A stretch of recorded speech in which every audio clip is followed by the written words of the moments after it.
You know, at some point, all of us should probably take the beta test.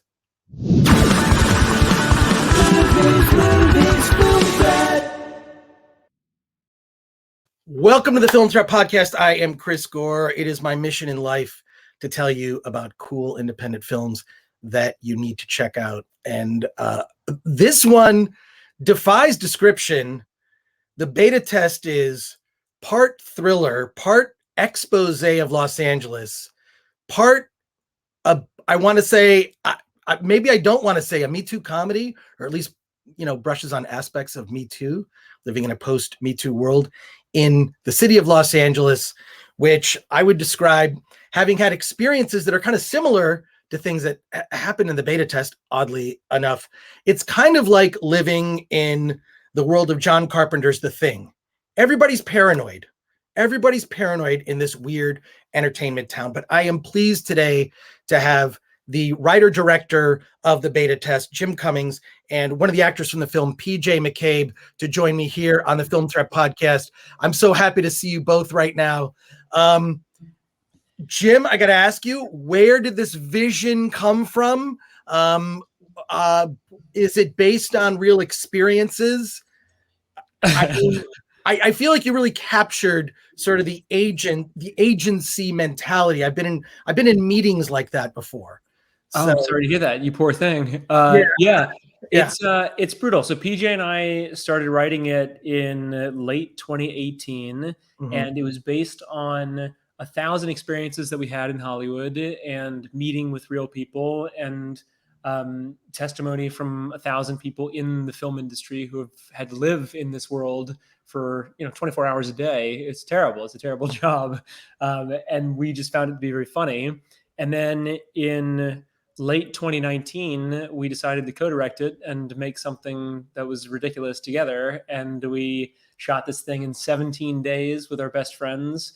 And it's successful in a very suspicious way that we were able to make this thing in our backyards, in our offices, and in this room. We finished the movie in my garage, and it's panned out in ways that we never imagined that it was possible. Well, it doesn't look low budget at all. I didn't realize you're both co-writers and co-directors. Yeah. Well, let me make that correction while I ask you, like, in real time. What's weird about it is, I mean, yes, it's a comedy, but so much of it rings so true to experiences I've had. I've been in uncomfortable agency meetings. I once had IFC wanted to hire me for a job, called my agent who forgot my name. I mean, it's like, and I think when you talk to a lot of actors, or people who work in entertainment, it's like when you tell the stories, it's so ridiculous. And it's like, no, but that's true. Like, did you combine just some of the most bizarre experiences or things you've witnessed or stories you've heard from friends? I think it was interesting to us coming into the film industry as naive, independent filmmakers, and having success early on in shorts and features for us. Obviously, early on means that we were 10 years into our careers. But yeah, no, it's all very uncomfortable circumstances. And we wondered why it was so uncomfortable talking to people in the actual film industry.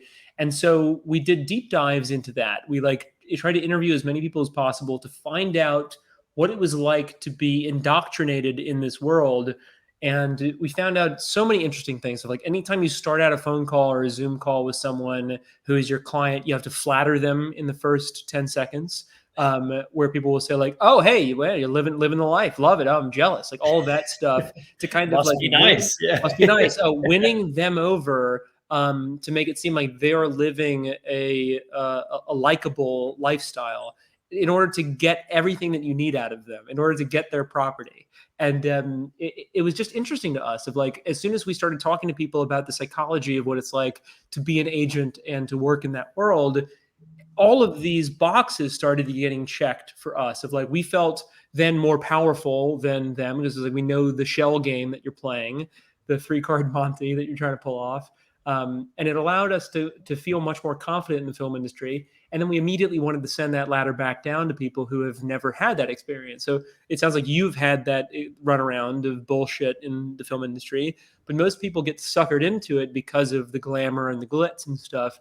And so we wanted to make this comedy about that should hopefully fully inoculate people to that bullshit, and to make fun of it and to make it feel like, as an audience member, you could do that job better on your own than having anybody else muddle the waters for you. Yeah, you don't need all the corporate doublespeak that we have so much fun playing on. The let's keep talking. We're all excited. I mean, every circle meeting back. we've ever Let's have had, a powwow about this. All that bullshit. It's the same playbook everywhere, and yeah, let's make fun of it because it doesn't go anywhere, and it's just all bullshit. So yeah, it was fun. Well, I mean, the industry, as you know, like moves at a glacial pace. It's if you want to get anything done, at least on a studio level. That's why doing something independent. First of all, I didn't realize the production was so small because it doesn't look it. I mean, it looks very much like a bigger budget production, or it just at least felt that way. I mean, it's location and actors, and you guys nailed it on that front. So I'm surprised it was done at such a low budget level, but it's so much of it rings so true. And there's even aspects to me of probably one of my favorite independent films directed by Robert Altman, The Player. It's just like, I love that movie. It's a movie I revisit because I also live in Pasadena.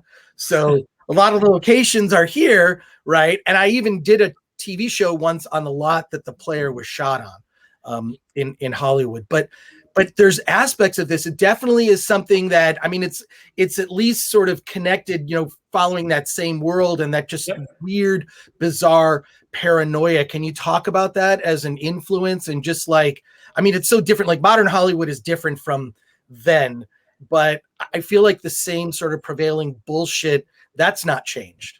I feel like it's always been the same. I mean, like, show business is such a perfect term for it, where it's like, it's business, but it's also this facade that you put on to make it seem like you're important or powerful or whatever, in order to convert people to give you their money or their sales or whatever.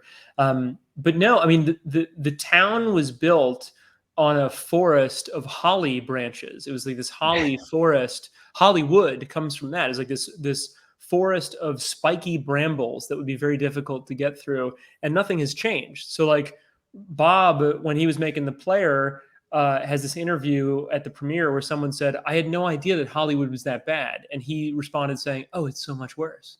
And it's so true. Like, nothing has really changed. And we kind of all have this sensibility of how messed up Hollywood is, and the industry and people in it. And it's true, unfortunately. Most times when there are stereotypes, they're often based on falsehoods. But everything that you know about Hollywood is true. And, the more research that we did, the more scratching at the surface that we did, we found that to be confirmed every step of the way. Yeah. Sadly, the cliches are very real, and so much so that it's almost like impossible to put in a movie because it seems fake. But these are based on very real tropes that we deal with every day. And actually kind of had to pull back on a lot of the agency stuff because it's like too ridiculous, some of the things you hear about. Yeah.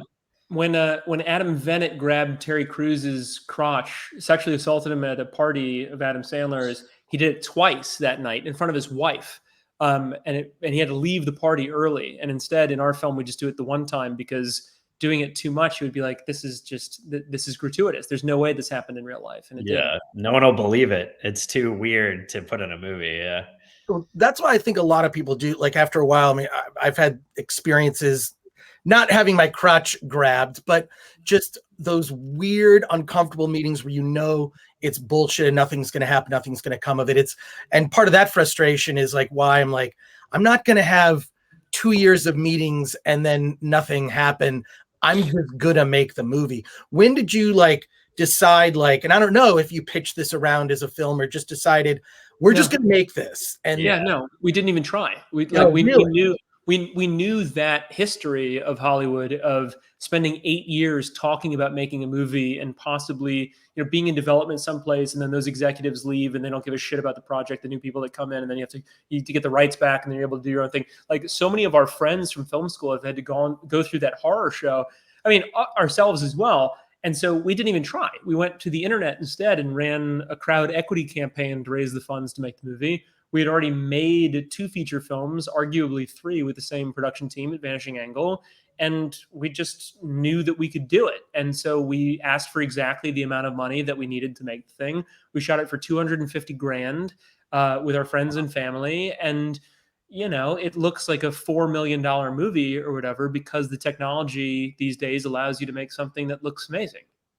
I would have guessed between 4 and 10 million. Yeah, it's shocking. So crowd equity, I haven't heard of that. Crowdfunding, I did a crowdfund for a documentary that I'm doing.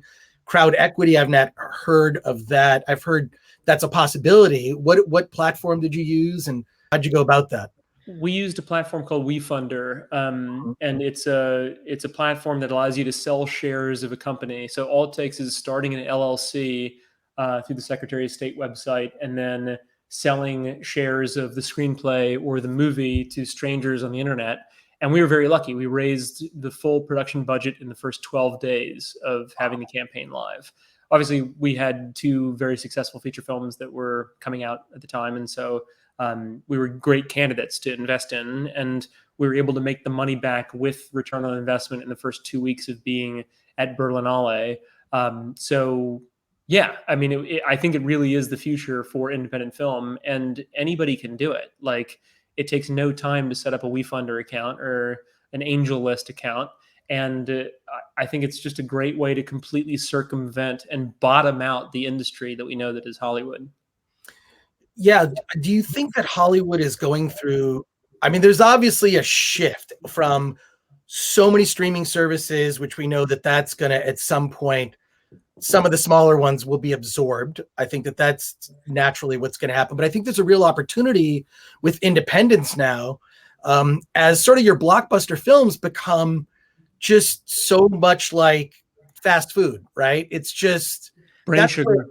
That's the way I describe it to friends. I'm like, look, if you're only seeing blockbuster Hollywood movies, that's not a good diet to be on. You need to, I mean, that's part of why Film Threat exists. I just wonder what your thoughts are on that. Yeah, I mean, Soderbergh says that in his keynote address, where he talks about this famine that's happening right now, where it's like you either have brain sugar that only you're able to subsist on for a little bit, but you never leave a cinema feeling like you've had a full meal. And he said that in 2015, I want to say 2014. And nothing's changed. And I feel like even the bigger stuff that gets celebrated, like digital marketing has become so pervasive to convince people that a movie that's actually not that great, or style before substance, it should be celebrated. Like I saw Dune, and there's just no real violence in the film. Like there's one of the big kills in the film is this murder with a knife, and they cut away from it because it's got to be PG-13 or whatever. Right, it's like, that's not why I signed up to watch that guy's movies. That's not why I signed up to watch, giant horror sci-fi films. And right now, independent film is so vibrant because they get to not pull those punches, to not pussy out and make stuff that's sanitized. Yeah, people want to see that. There's a huge appetite for it. None of the studios are going to do it and even come close to it. So that's a huge opportunity for us. That's great because we're going to be able to supply that. So we're going to keep pushing. Anybody can. I really feel like anybody who's listening, who's watching this right now, could spend a weekend thinking about how to win an audience and make something at an Airbnb over a 10-day period and shoot something that's going to be doper than anything that's out there. Like, it's not hard to beat this sanitized filmmaking renaissance, and we should be doing that. Like, it is our job as independents to stand out and to do rock and roll. And it's never been easier to make a name for yourself because the technology is now available where we can make stuff on our own. Well, I would push back on Dune a little bit just because that's a book I grew up with. It's very accurate to the book. And the book is great. And knowing also how, to me, there's a sameness with the Star Wars Marvel. There's sort of this sort of Disneyfication of that. I think Francis Ford Coppola put it best. He describes it as factory filmmaking. It's just assembly line, you're checking boxes. And that's what I love about the beta test it's not looking to check the traditional boxes, and it's compelling from beginning to end. Just the mystery and how things play out. I will say, I don't want to talk, anything about the spoilery stuff. about the end and reveal everything pays off. But I will say, check out that trailer, the beta test, one of the best indie film trailers I've seen this year. Oh, cool. It's so good. And just also some of the visual aspects, like the purple envelopes, and there's so much attention to detail with the sound design in this film too, which I think is something that not every indie filmmaker puts the time into. So, oh, really? So, yeah, like I felt like that was like, oh my God, like the sound design just sort of added to that level of paranoia. Cool. What your character's going through, Jim. Like, can you talk about that? Like putting those finishing touches, like you really brought it over the finish line, right? Yeah, we give a shit. I mean, that's something that like I think is rare in independent film in many aspects of the film community. But yeah, no, PJ and I are adamant about having the film be, you know, perfect in every way possible before it goes out the door. And that means like doing performance enhancement. It means like doing like having a Zoom recorder that I'm talking to you on right now and like setting it up in a way where I can record it in Premiere so that if PJ's standing up to leave the table at a dinner, his cloth on his shirt moves, and that creates this like psychological feeling for the audience of like, oh, he's making a scene and leaving this table, or his footsteps leaving, like all these tiny things. Like there are moments when he goes, hold on, do you actually do this right now? And he does this thing with his hands. And we framed it in such a way where you couldn't see the table, but I put in the sound design of a knife on a plate, and then I just kind of hit the plate, and it makes the sound as if his forearms are hitting the table when he's talking. It made it into the trailer of the film, but all of that is in post-production. All of that storytelling is done afterwards because we know it will accent the scene to make it seem much more intense than it actually was when we were shooting it. And that is something that is specific to like horror or sci-fi filmmaking instead of actually helping to tell the story with sound. And it's very uncomfortable that is rare in the film industry right now, where people don't put in the time and effort that it takes to make a good movie. Yeah, the sound design was one of the most tedious couple months of the process, but thank God we did it, because I think it adds so much to the That's why we're on the Film Threat live cast right now. Because the movie is good enough. It's major part of it that gets overlooked, but it adds so much. Yeah. Well, I'm glad that you, because I noticed it. I was like, I can't believe like there were aspects that did kind of feel like horror. I mean, I wouldn't describe it as horror. Comedy. Yeah, it's comedy, but like horror, oh God, it's I don't know. I just thought it worked so well. It reminds me of something that I used to do as a joke with friends. I would be at a group of table, girl across from me, and I would slam because that's a sound that can stop a restaurant. The sound of like silverware landing on a plate, and I would just sort of hit it like that, push my chair away, get up and say, "You're pregnant," and then walk away just to see. I once did it at a restaurant where everyone applauded. They got the joke. I think they got the joke. They got the joke. Yeah. I enjoy fucking with people. I think people in LA take themselves way too seriously. Oh, so do we. Yeah. So much of our comedy comes from this prank phone call artist named Longmont Potion Castle, who is a master of the craft. And it's legitimately just about how to like needle into people's psychology and fuck with them. And it's so much fun to listen to. It's like, it really is like anthropological study of human nature. Yeah. Yeah. All right. This is, I feel like we could all have drinks together. I feel like, well, you're drinking right now. Cheers. I assume Absolutely. It's tea. I assume that's tea and not bourbon. But what has been the reaction to audiences for this film? I feel like it touches on a lot of issues, but in the best way, which is not to tell you how to think, right? It's brushing on issues that I think are in the zeitgeist in LA in particular, but not the thing that people would say out loud. Does that make sense? Sure. Cool. I mean, really, nobody's seen it. So like, it's been like the audience at Berlinale and Tribeca and then Deauville and a few other festivals, Beyond Fest, Fantastic Fest, stuff like that. And so it's been very uproarious laughter of like people being like, I can't believe they made this thing, and how we made it as well. but yeah, nobody in Hollywood has really seen it. And so it's coming out on November 5th, and people will finally be able to see the thing globally. And I think only then will it have a real effect on the public conversation about these subjects. Yeah, but we're pleasantly surprised and relieved so far, because every screening has gone. It's such a fun movie to see in the theater with people. It's just like people gasping at the opening scene. Dude, yeah, and Chris, all it takes is one person laughing, and then immediately everybody's like, okay, cool, you can laugh at this movie. Oh, this is a comedy. Oh, we're allowed to laugh. And it takes a minute because the opening scene is so intense. Yeah, it's great. PJ and I opened the movie, we introduced it, we're like, yeah, so it's a comedy, enjoy the film. And then it starts out as like the Swedish murder scene. And it's like, wait, is this the right movie? Yeah. Oh, God. Well, gentlemen, the beta test is fantastic. It's I do want to see it in a theater. I didn't get to see it in that way, but it just so hits the nail on the head on so many things. And especially, you know, if you know anything about the industry, it's just way, I mean, I love the thread of Marvel. I was on that call to Marvel. Like, yeah. I love those references. It just grounded it in such a reality. Thank you so much. It means a lot. Cool. Yeah. So thank you. Congrats again. The beta test, one of my favorite films this year. You guys knocked out of the park. Thank you so much. Thank you, Chris. It was our pleasure. Thanks for having us.